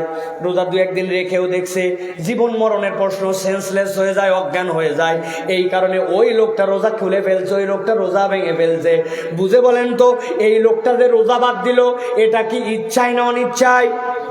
অনিচ্ছায়। আরেকটা লোক, যেই লোকের আল্লাহ সুস্থ স্বাভাবিক সামর্থ্য দিছে, কিন্তু দুনিয়ার নানান কারণ দেখায়, অজুহাত দেখায়, আমার কাজ আছে, আমার ভ্যান চালানি আছে, আমার অমুক আছে, তুমুক আছে, এইরকম করে রোজা বাদ দিল। অথচ সে জানে তার উপরে রোজা ফরজ। এই লোকটা যে রোজা বাদ দিল, এইটা কি ইচ্ছায় না অনিচ্ছায়? ভালো করে বোঝেন, এটা কি অনিচ্ছায় না ইচ্ছায়? আমার আল্লাহ বলছেন এক শ্রেণীর লোক আল্লাযী আতাইনাহু আয়াতিনা ফানসালাকা মিনহা, আল্লাহর আয়াত দেওয়া হয়েছে জেনে বুঝে সে সেখান থেকে মুখ ফিরায় নাই। আল্লাহ বলছেন যে এই অপরাধ করে, অপরাধ নম্বর 1, সাথে সাথে তার সাথে দ্বিতীয় অপরাধ যুক্ত হয়। আল্লাহ বলছেন ফাতবাহু শাইতান ফাকানা মিনাল গাওয়িন, যেই ব্যক্তি আল্লাহর আয়াত থেকে মুখ ফিরায় নাই, জেনে বুঝে আল্লাহর হুকুমের তোয়াক্কা করে না, আল্লাহ বলছেন সাথে সাথে শয়তান তার পিছে লেগে যায়। আর একবার শয়তান যার পিছে লাগে, আল্লাহ বলছেন সে নিশ্চিত পথভ্রষ্ট হয়ে যায়। নাউজুবিল্লাহ। শয়তানের পিছে লাগা মানে কি ভাই? আমরা বাচ্চা কাচ্চাকে অনেক সময় বকাঝকা করাই, শয়তানি করবি না, দুষ্টামি করবি না, এই কাজ করবি না, এটা শয়তানি কাজ বলি কিনা? এটা বলার মানে কি ওই বাচ্চা যে কাজ করতেছে ওইটা শয়তানি মনে হচ্ছে, ওইটা করলে সে শয়তানের অনুসরণ করে। কিন্তু আল্লাহ বলছেন যে জেনে বুঝে আল্লাহর আয়াত থেকে মুখ ফিরাই নেবে, আমি আল্লাহ বললাম ফাতবাহুর শয়তান, সে শয়তানের অনুসরণ করে না, শয়তান তার অনুসরণ করতে লাগে। আর একবার যার পেছনে শয়তান লাগে ফাকানা মিনাল গাওয়িন, সত্য মিথ্যার বাস বিচার আর সে করতে পারে না। আল্লাহ বলছেন সে নিশ্চিত পথভ্রষ্ট হয়ে যায়। বুঝে থাকলে বলেন তো আমাদের সমাজে এরকম মানুষ আছে কিনা? দেখতে মনে হয় মুসলমান, সুস্থ স্বাভাবিক আচরণ, কিন্তু এমন পক্ষ সাপোর্ট করে, এমন কথা বলে, এমন তার আচার আচরণ, মাথায় কুলাবে না কেমনে এই লোক এইটা করতে পারে, কিন্তু ওই লোকটা শয়তানি করে বেড়ায়। আছে কিনা? আছে মানে ফজরের পর একজন জায়নামাজ খুঁজতো, আরেকজন রাত্রেবেলা 70 রাকাতের নিচে তাহাজ্জুদ পড়তো না, ওইগুলা দেখি দেশের থেকে হাওয়া হয়ে গেল। এই বোঝেন না, ওইগুলা কি হিন্দু মনে হয়? ওইগুলো তো সব মুসলমান নামদারি। আসলে আল্লাহর আয়াত জেনে বুঝে এমন ভাবে আলেম ওলামাকে কষ্ট দিয়েছে, ইসলামপন্থীদেরকে অত্যাচার করছে, মিথ্যা মামলায় পাঠাইছে, ভুয়া সাক্ষীর ব্যবস্থা করছে। আল্লাহ বলছেন তুমি উন্নয়নের গান গাইছো, ওইগুলো আল্লাহর কাছে একটাও কবুল হয় নাই, আল্লাহ থাপড়ায়া তোমারে বিদায় করছে। ঠিক না? ফাকানা মিনাল গাওয়িন, আল্লাহ বলছেন শয়তান তোমার পিছে লেগে গেছে, তুমি আর চোখ দিয়ে সত্য মিথ্যার দেখতে পাও না। অতএব 1 নম্বরে আল্লাহ রাব্বুল আমিনের জেনে বুঝে আয়াতকে অস্বীকার করা, 2 নম্বর শয়তান যার পিছে লেগে যায়, এই 2টা অপরাধ। চলেন সামনে আগাই, ঠান্ডা মাথায় কথা বোঝেন, আপনাদেরকে জিজ্ঞাসা করব, উত্তর দিতে হবে। এরপরে আল্লাহ বলতেছেন ওয়ালাউ শি'না লারাফা'নাহু বিহা, যদি আমি আল্লাহ চাইতাম তারা যদি আল্লাহর আয়াতগুলা মেনে নিত, আমি রব তার মর্যাদা আসমানে উঠাই দিতে পারতাম। সুবহানাল্লাহ। কিন্তু আল্লাহ বলছেন আগে করছে অপরাধ 2টা, এরপরে সে আরো 2টা অপরাধের মধ্যে নিজেকে জড়ায় ফেলে। তাহলে আগে 2 অপরাধ আর এরপরে 2 অপরাধ, টোটাল তাহলে অপরাধ কয়টা? সবাই বলে নাই কয়টা? আরেকবার বলেন কয়টা? হাতগুলো এরকম নিচে নামান, এরকম করে রেডি করবেন। এই যে একটা সুযোগ দিব, হাত নামান সবাই। টোটাল অপরাধ কয়টা? Last chance. ওই যে আকাশি কালারের গেঞ্জি, সাদা কালারে বুকে লেখা হুডি, হুডি ভাই আমার। ওয়াজের কোনো খাওয়া আছে নাকি আন্দাজে? ওয়াজ যদি বাড়িতে না যায় তাহলে আমাদের কোনো লাভ নাই, ঠিক না? তাহলে আজকের ওয়াজ বাড়িতে নিয়ে যাওয়ার জন্য এত কৌশল করা লাগতেছে আমার। তাহলে টোটাল অপরাধ 4টা, আগে বলছে 2টা, এবার সামনে চলেন। আল্লাহ বলছেন ওয়ালাউ শি'না লারাফা'নাহু বিহা ওয়ালাকিন্নাহু আখলাদা ইলাল আরদ। 3 নম্বর অপরাধ, ওই মানুষগুলা নিরেট দুনিয়াদার হয়ে গেল। আখলাদা আরবিতে খুলদুন শব্দের অর্থ এমন প্রাণী যেই প্রাণী 4 পাওয়া, সব সময় তার নিচের দিকে মুখ থাকে, মাঝে মাঝে উঁচু করলেও স্বাভাবিকভাবে ছেড়ে দিলে আবার মুখ নিচে চলে যায়, ঘাস খায়, খড় খায়, পানি খায়, যা খায় নিচের দিকে মুখ করে খায়। একটা প্রাণীর নাম বলেন ভাই? গরু। চিনছেন না আপনারা? ছাগল চিনছেন না আপনারা? যদিও ছাগল মাঝে মাঝে উপর দিকে একটু হাত তোলে। আপনি সিমের গাছ লাগাইছেন, আপনি নতুন একটা গাছ লাগাইছেন, নিচের পাতা খাবে না, ওনার মাথারটা খাওয়া লাগবে, খাই না? কিন্তু উপরেরটা খাওয়ার পরে আবার নিচের দিকে মুখ চলে যায়। আল্লাহ বলতেছেন আল্লাহর সৃষ্টিতে এই একটা সৃষ্টি তারা সবসময় রুকুর হালতে থাকে, জমিনমুখী। আল্লাহ বলতেছেন আমার মানুষ রূপী সৃষ্টি অনেক আছে, ওয়ালাকিন্নাহু আখলাদা ইলাল্লাহ। আল্লাহ তাকে হালাল হারামের বুঝ দিয়েছিলেন, আল্লাহ জানাই দিয়েছিলেন এইটা হালাল এইটা হারাম, এই কথা বলতে পারবা এইটা বলতে পারবা না, অমুক জায়গায় যেতে পারবা অমুক জায়গায় যেতে পারবে না, অমুকের সাথে দেখা দিতে পারবা অমুকের সাথে দেখা দিতে পারবে না, অমুককে তোমার চোখ দিয়ে দেখতে পাবা আর অমুককে চোখ দিয়ে দেখতে পারবে না।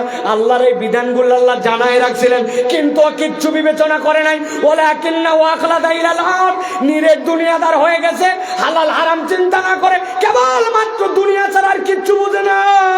এরকম লোক আমাদের সমাজে আছে কিনা? খবরদার আছে বলবেন না, বলেন আমরা আছে।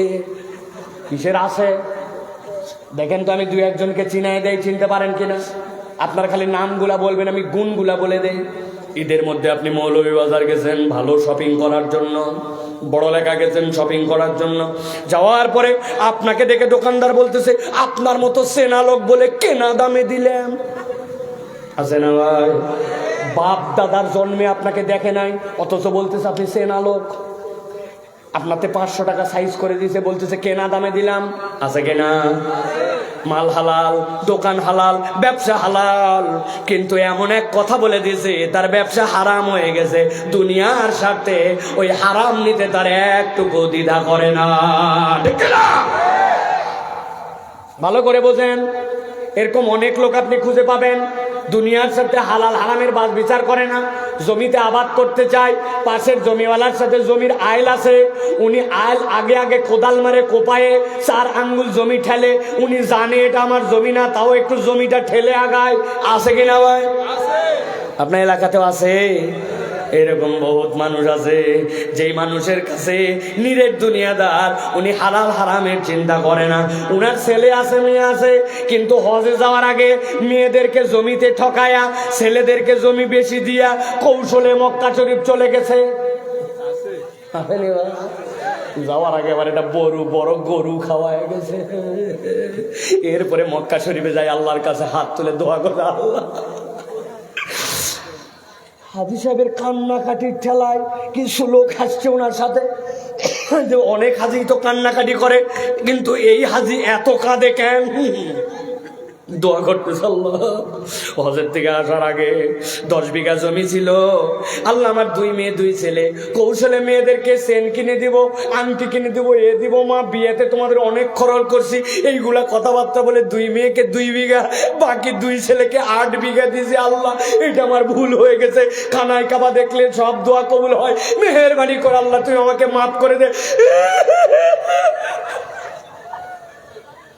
বুঝে থাকলে বলেন, দুনিয়াতে বান্দার হক নষ্ট করে যদি খানায় কাবায় যায় দোয়া করে, আল্লাহ রাব্বুল আলামিন ওই বান্দাকে মাফ করবে। আপনি রাস্তার খোয়া খাইলেন, বালি খাইলেন, দেশের টাকা মাইরে দিলেন, আর সুযোগ মতো ফট করে ওই পারে চলে গেলেন, আর মনে করতেছেন আমি মাপ পেয়ে গেলাম। মাপ পাওয়া এত সোজা না, ঠিক না? এই জন্য প্রিয় ভাইয়েরা, দুনিয়াতে এক শ্রেণী আছে যারা নিরেট দুনিয়াদার। আল্লাহ বলছেন 3 নম্বর অপরাধ তাদের এইটা, ওয়ালাকিন্নাহু আখলাদা ইলাল আরদ, হালাল চিনে না হারাম চিনে না, ওর খালি দুনিয়ার স্বার্থ দরকার। 4 নম্বরে আল্লাহ বলছেন, নবী বলেন ওদের আরেকটা অপরাধ হচ্ছে ওয়াত্তাবা হাওয়া। ওই মানুষগুলা নিজের মন পছন্দ জিন্দেগি চালায়। হাওয়া মানে তার নফস, ইসলামও মানে, আবার নফসও মানে, তার আল্লাহও মানে, আবার নিজের সমাজও মানে। আপনাদের আমাদের এলাকায় এরকম আছে কিনা ভাই? একটু জোরে বলেন, আছে কিনা?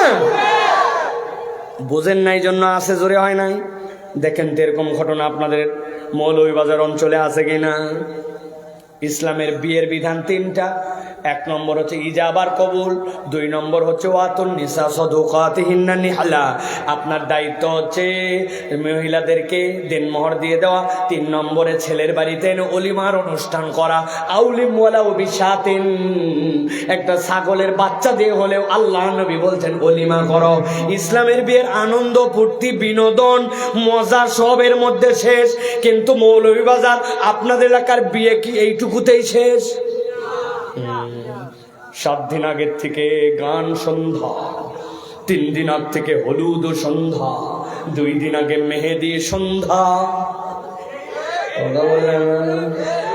ভালো ভালো এলাকার যত ডেক বক্স আছে ওইগুলা নিয়ে যায় 10 দিন আগের থেকে, যেই বাড়িতে বিয়ে আলোকসজ্জা করে 2 পাশে বড় বড় ডেক লাগায়া আছে না, ওই ঢিষ্টি ঢিষ্টি বাড়ির থেকে এক হাজি সাহেব আসছে মাগরিবের নামাজ পড়ার জন্য। লোকজন ধরছে, হাজি সাহেব আপনার বাড়িতে এগুলা কি শুরু হয়েছে? ঢিষ্টি ঢিষ্টি ঠেলায় তো আমাদের অবস্থা খারাপ। বলছে থামো থামো, তোমারও বেটি আছে, তোমার বাড়িতে মাইয়া আছে, বিয়ে দেওয়া লাগবে না তোমার পুরী রে? এখনকার ছেলে পেলেরা এটা করে, আমি তো করতে চাই নাই, কিন্তু নাতিরা একটু চাইছে, সমাজে এটা হয়েছে, এই জন্য একটু করা লাগতেছে। ধৈর্য ধরার একটা দিন, চলো আমরা নামাজ পড়ে নেই। হাজি সাহেব নামাজ পড়ে আবার ওয়াজ করে, সমাজ চাই, নাতিরা চাই, উনি করতে চায় না। আপনার এলাকায় এরকম হাজি সাহেব, মুসলমান সাহেব, নামাজি সাহেব আছে কিনা? আমার আল্লাহ বলছেন ওয়াত্তাবা হাওয়া, ইসলামের ওইটুকু মানছে, ইজাব কবুলও আছে, ইসলামের বিয়ে দেওয়া লাগবে ওইটাও মানছে। আবার গান বাজনাকেও ইলা বানায়, ওটা সমাজের চল হয়ে গেছে, না করলে কেমনে হয়, আমি তো করতে চাই না, নাতিরা করতে চায়, উনার নাতি উনার ইলা, এরকম আছে কিনা? আবার বলে আসে, বলেন আমরা আসে মানে আমাদের বাড়িতে এগুলা কারবার হয়? কি কথা বলেন? আল্লাহ বলছেন ওয়াত্তাবা হাওয়া, তুমি তোমার মন পছন্দ জিন্দেগি চালাও। মহিলা রমজান মাসে যখন বের হয় সেই রকম পর্দা, বাজারে মাঝে মাঝে যায় পর্দা, ওই মহিলা একটা পর্দা নেশিন মহিলা, কিন্তু দেখা যায় ঈদে যখন ড্রেস পরে, ওই ড্রেস পরে ওই দিন পর্দা নাই। বিয়ে যেদিন খেতে যায়, ওই দিন যাওয়ার পরে বলছে আপা আপনার যে চিনলাম না। বলছে চিনবে না কেন, আমি তোমার পাশের বাড়ি তসলিমা আপা।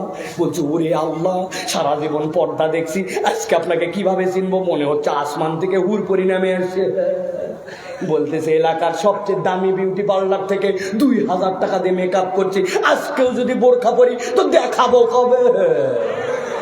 আসেনি বা ও মায়েরা, আল্লাহ আপনার কথা বলতেছে ওয়াত্তাবা হাওয়া, আপনি আল্লাহকেও মানছেন নামাজের জায়গায়, রোজার জায়গায়, কিন্তু পর্দাও যে আল্লাহর বিধান ওইটা মানেন নাই, ওইটাতে আপনি সমাজকে আপনার ইলা বানাইছেন। আল্লাহ বলছেন এই অপরাধ আছে যার, আল্লাহর কাছে তার জন্য আলাদা হিসাব আছে। ঠিক না? অনেকের গায়ের মধ্যে ওয়াজ যাচ্ছে, হয়তো পিঠের মধ্যে। নিজে নামাজি সাহেব, হাজি সাহেব, এলাকার মুরব্বী সাহেব, 3 ছেলে প্রবাসী সাহেব, আমেরিকা সাহেব, সিলেট সাহেব। আমি তো আমেরিকায় যাই অবাক, ও আলাদা এক সিলেট, নিউ ইয়র্ক পুরাই সিলেট, ব্রোঞ্জ পুরাই সিলেট। মিছিল করতে গেছি, ওই যে 5 তারিখে নিউ ইয়র্কে ছিলাম তো আমি তখন, ও বাবা আমার পিছে দেখি সব সিলেটই। আপনি মনে করতেছেন আল্লাহ আপনার অবস্থান দিছে, এই জন্য বোধহয় আপনার জন্য আল্লাহর বিধান কার বাসে এত সহজ নয়। আপনি যদি আল্লাহর দিনও মানেন, আবার আপনার অন্তরও মানেন, আল্লাহ বলছেন এটা 4 নম্বর অপরাধ।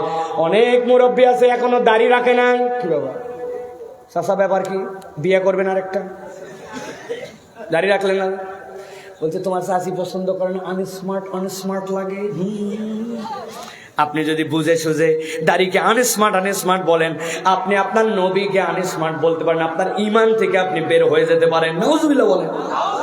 আল্লাহ নবীকে বলছেন ওয়া ইন্নাকা লা আলা খুলুকিন আযীম, আমি আমার হাবিবকে পৃথিবীর সর্বশ্রেষ্ঠ আদর্শের উপরে, সৌন্দর্যের উপরে প্রতিষ্ঠিত করেছি।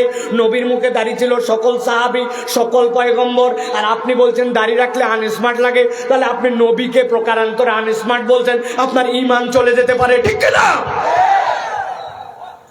ভালো করে বুঝেন কথার ধাক্কা কোথায় মারে। দাড়ি না রাখতে পারেন, বলার ধরন ভিন্ন। কিন্তু আপনি যদি মনে করেন কোন কারণ নাই, আপনি তারপরে দাঁড়িয়ে কয় আমি এখনো বিয়ে করি নাই হুজুর, যার সাথে কথাবার্তা হচ্ছে উনি আবার দাড়ি পছন্দ করে না। আগেই বলে দিছে আম্মা দাড়িওয়ালা পোলার সাথে আমি বিয়ে করবো না। আমি ফতুয়া দিয়ে গেলাম, যদি কোনো বেটি আপনারে বলে যে দাড়িওয়ালা ছেলে বিয়ে করবো না, ওই মেয়েকে বিয়ে করা জায়েজ নাই। বকল, তুই আমার নবীর সুন্নতকে পছন্দ করিস না, তোরে ঘরে নিয়ে আসলে সুখ হবে কেমনে? চেহারা তোমার আসমানের মতো হোক না কেন, তোমার অন্তর পরিষ্কার হয় নাই। ঢাকা ইউনিভার্সিটি এক স্যার, এক লোকের দাঁড়িয়ে আছে নাকি, এক ছাত্র তাকে টিটকারি করে বলছে তোকে দেখতে তো ছাগল ছাগল লাগে। আপনি বলছেন নাউজুবিল্লাহ, কিন্তু ওই ছেলে বলছে you are absolutely right sir. আমি ওরে টিটকারি করে বললাম তোরে দেখতে ছাগল ছাগল লাগে, আর ও বলতেছে আপনি ঠিক বলছেন স্যার। কি আজব কথা, টিটকারি গায়ে মাখলো না, বলছে অ্যাবসলিউটলি রাইট স্যার মানে কি? বলছে স্যার আমাকে যেমন লাগে তেমনই তো বলছেন, আপনি ভুল কোথায় বলছেন? তবে স্যার সাহস দিলে আপনাকে একটা কথা বলতে চাই। বলছে বল বাবা বল, তুই তো দুর্দান্ত সাহস, তুই এটা মেনে নিছিস যে তোকে যেরকম লাগতেছে ছাগল ছাগল, ছাগলের তো একটা কথা থাকতেই পারে। বলছে জি স্যার আমার একটা কথা আছে, আমার দাড়ি এইরকম জন্য আমাকে ছাগল ছাগল লাগে, তবে আপনাকে দেখলে আমার একটু কুত্তা কুত্তা লাগে। কুত্তার মুখে দাঁড়িয়ে আছে ভাই। হুজুরদের সাথে সবসময় লাগতে নাই, লাগলে অনেক সময় ঝামেলা হয়। এক বিধর্মী পণ্ডিত এসে বলছে তোমাদের ধর্ম কি? আমি কিছুই বুঝলাম না। বলে কি বুঝলে না? বলছে ছাগলেরও 4 পা, শুয়োরেরও 4 পা। ছাগলেরও মুখ আছে, শুয়োরেরও মুখ আছে। ছাগলও বাচ্চা দেয়, শুয়োরও বাচ্চা দেয়। ছাগলও এটা সেটা খায়, শুয়োরও এটা সেটা খায়, অথচ ছাগল খাওয়া জায়েজ, শুয়োর খাওয়া না জায়েজ। বুঝলাম না। হুজুর বলছে একদম ঠিক কথা, তবে 2টা কথা আছে। প্রথম কথা হচ্ছে ছাগল আর শুয়োরে ছোট্ট একটা পার্থক্য আছে। কি সেইটা? বলতেছে ছাগলের মুখে দাড়ি হয়, শুয়োরের মুখে দাড়ি হয় না। আরে ঠিক না, আপনি বোঝেন নাই, কোন জায়গায় ধাক্কা দিয়েছে হুজুর।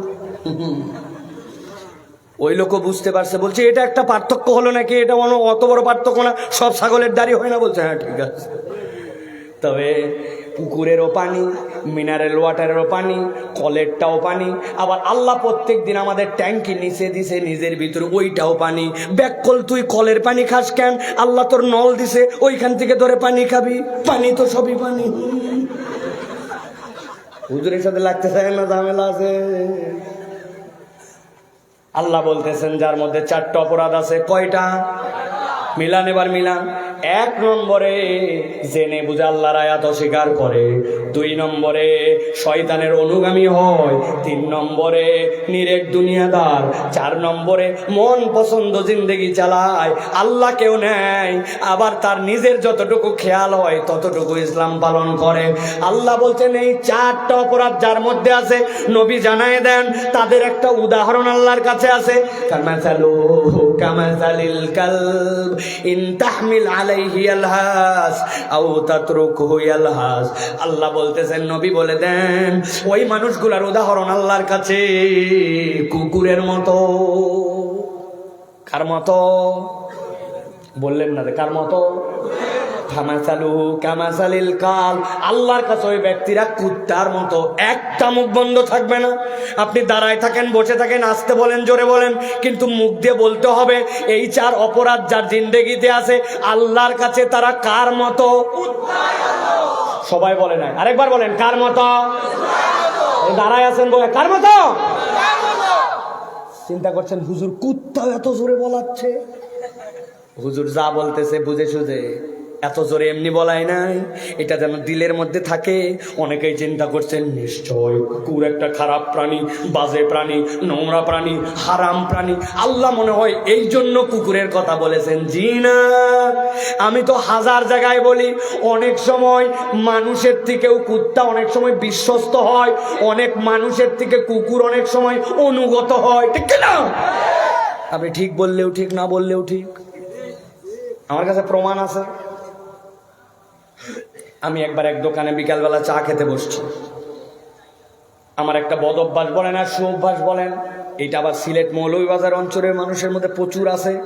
সেটা হচ্ছে চা যখন খাবে ওর মধ্যে কিছু একটা সুবায় খাওয়া লাগে। আছে না আমার?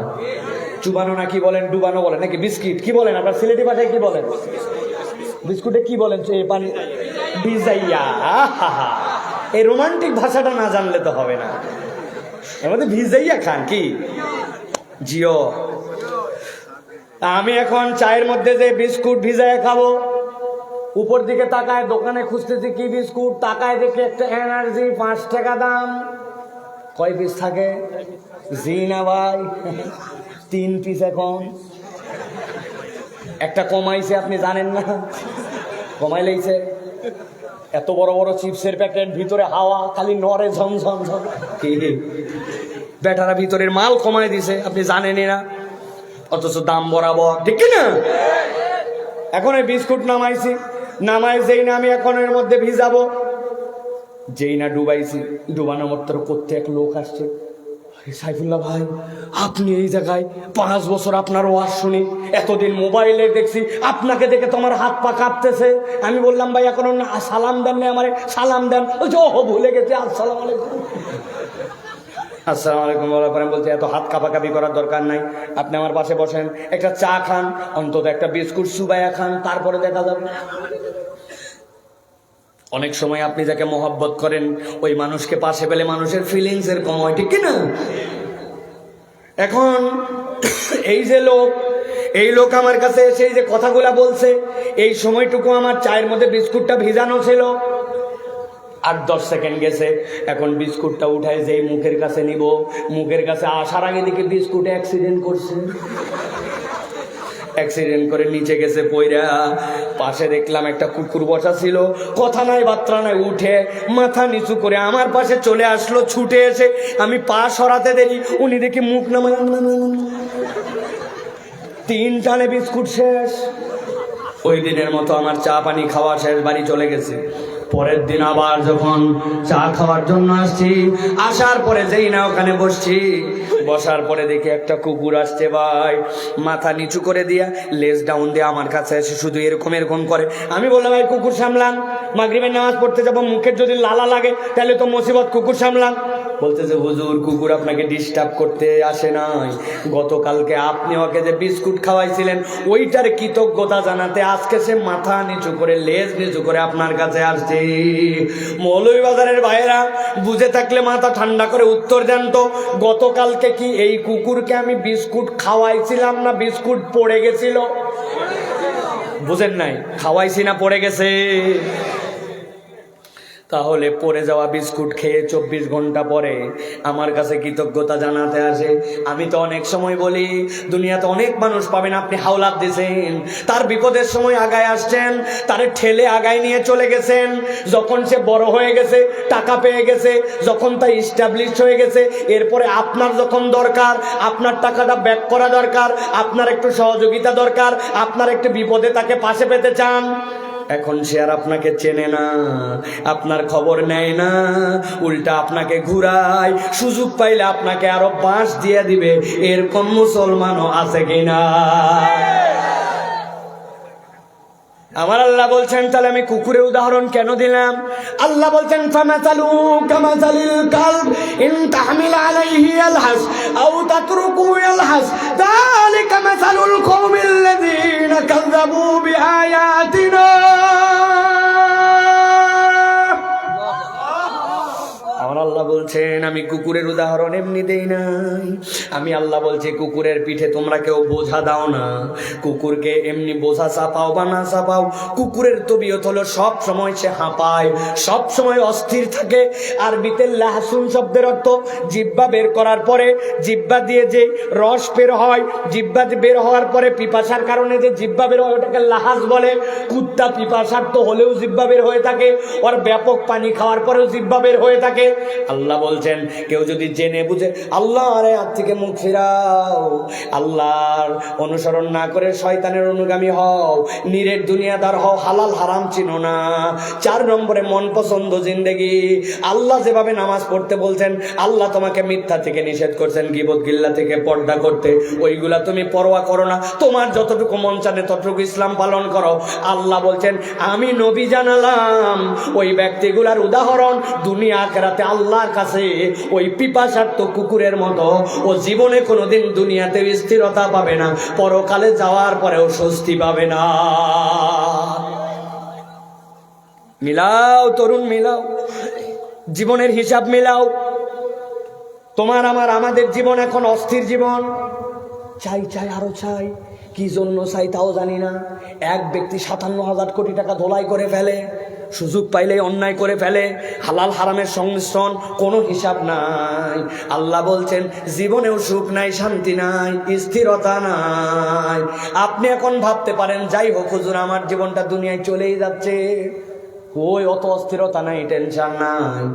আপনার যেদিন খাটলি লেগে যাবে বাড়ির সামনে, যারা লাশ ধোয়ায় তাদের কাছে জিজ্ঞাসা করে দেখবেন সব লাশের কাপড় নিজে নিজে খোলা যায় না, অনেকগুলা কাঁচি দিয়ে কেটে ফেলতে হয়, ছিঁড়ে ফেলতে হয়, এরপরে কবরে নামাতে হয়। যেই বাড়ি আপনার ছিল ওই বাড়ির লোকে আপনার নাম দিছে লাশ। যেই মুয়াজ্জিন আপনাকে আব্দুল খালেক ভাই বলে রাখতো, ওই মুয়াজ্জিন ঘোষণা দেয় লাশের দাফন কখন, লাশের জানাজা কখন, লাশের জানাজার ঘোষণা কখন। আপনি আর মানুষ নাই, আপনি লাশ হয়ে গেছেন, কবরে যাওয়া লাগবে। ওই দিন আপনার আর কেউ নাই আপনার সাথে। জিন্দেগির এই 4 অপরাধ করে গেলে দুনিয়ায় না হয় কলে বলে কোন রকম শেষ করলাম, কিন্তু কবরে যাওয়ার পরে জিন্দেগিটা যদি কুত্তার মতো হয়, তাইলে আপনার আমার আর বাঁচার উপায় আছে? হিসাব মিলান ভাই, যদি মরা লাগে তো হিসাব মিলান, আর না লাগলে ভিন্ন কথা। অথবা আল্লাহকে যদি টাকা পয়সা দিয়ে ম্যানেজ করতে পারেন সেটা আপনাদের ব্যাপার। ইয়াউমা লা ইয়ানফাউ মালুন ওয়ালা বানুন ইল্লা মান আতাল্লাহা বিকলবিন সালিম। আমার 3টা ছেলে বিদেশে ছিল, 50 বিঘা জমি ছিল, 17 বছর টানা ক্ষমতায় ছিল, র‍্যাব ছিল, বিডিআর ছিল, আমার জমি জমা ছিল, পাইক পেয়াদা ছিল। আল্লাহ বলছেন এইগুলা একটাও তোমার কাজ দেবে না, ইল্লা মান আতাল্লাহা বিকলবিন সালিম। ও যুবক, তুমি আল্লাহর কাছে মাথা স্যালেন্ডার করে যদি না আসো, ওই দিন বাঁচার কোনো কায়দা নাই, ঠিক না?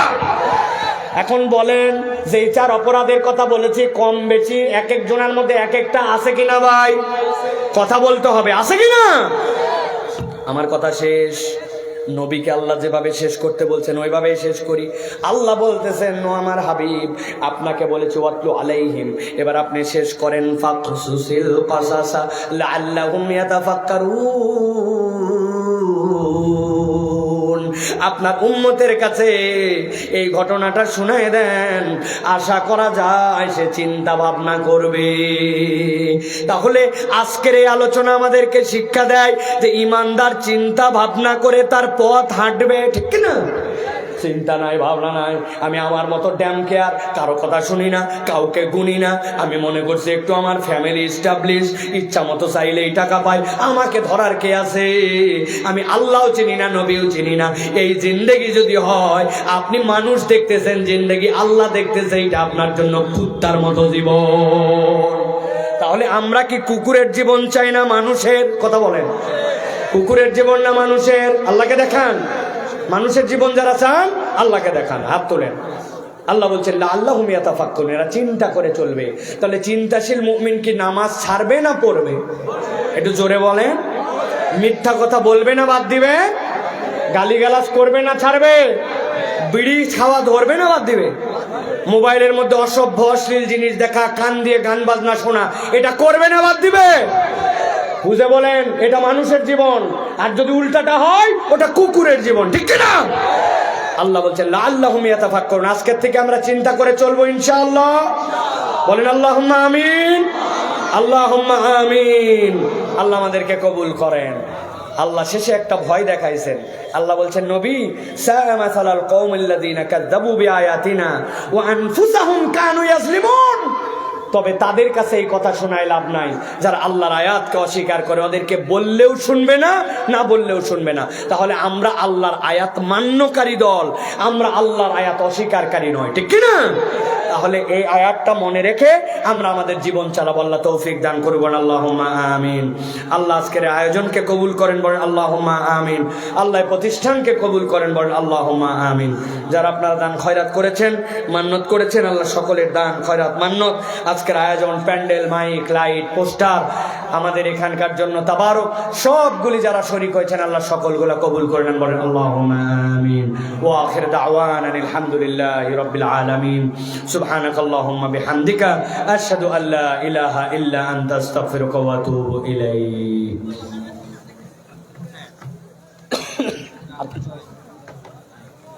আর কিছু মনে করেন সেটাই। আল্লাহুম্মা সাল্লি আলা মুহাম্মাদ। এগুলো সব বন্ধ, হ্যাঁ, সব নামায় ফেলেন। এগুলো মিডিয়া টিডিয়া সব ক্লোজ, একদম সব রোল কাটেন, সব রোল ক্লোজ করেন সব। আল্লাহুম্মা সাল্লি আলা সাইয়্যিদিনা মুহাম্মাদ। আল্লাহুম্মা সাল্লি আলা সাইয়্যিদিনা মুহাম্মাদ। আল্লাহুম্মা বারিক।